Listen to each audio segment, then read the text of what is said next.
us. It's going to cost our relationships. It's going to cost us in terms of money, financial outcomes. It will cost us also in terms of um, like our growth, our personal development.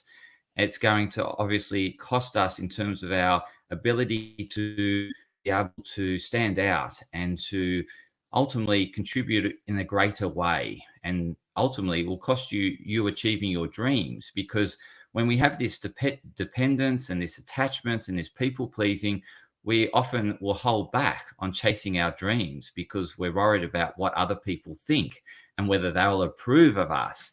And ultimately, this is what my dilemma was when I was, contemplating leaving corporate. Was the dilemma I had was, would I be, still have the approval of my parents, because I'm stepping into a space that they necessarily didn't encourage when I was leaving school.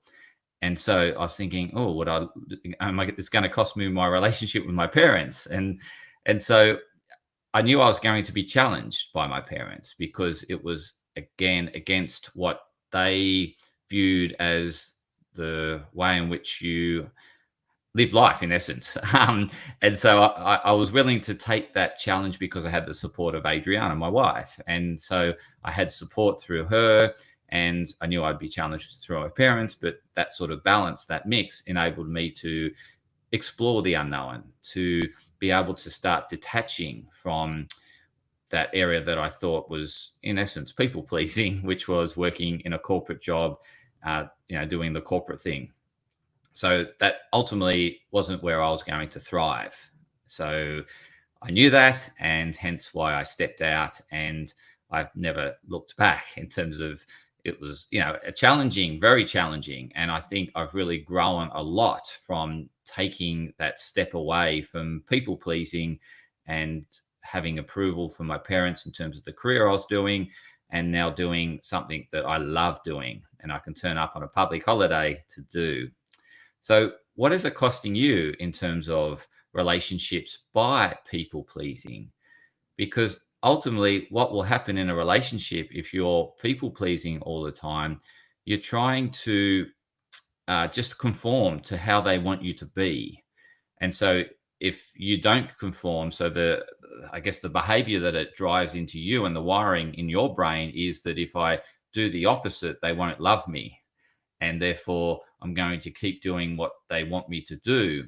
But it's not necessarily you. You're trying to be someone else in order to fit into that relationship.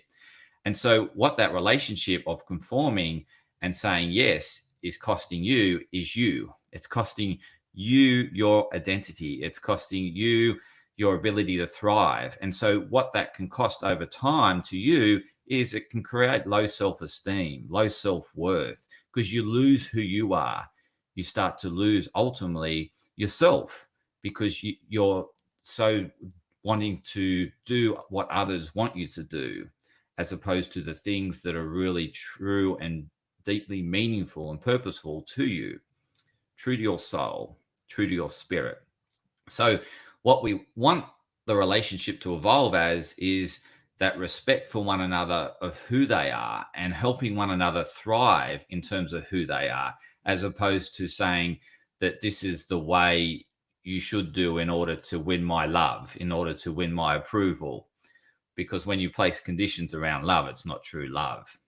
So there's no conditions around love. It's unconditional. So you love, ultimately, love is loving the person for who they are, not for what or how they do things for you, or them fitting in with how you want them to behave. It's loving both sides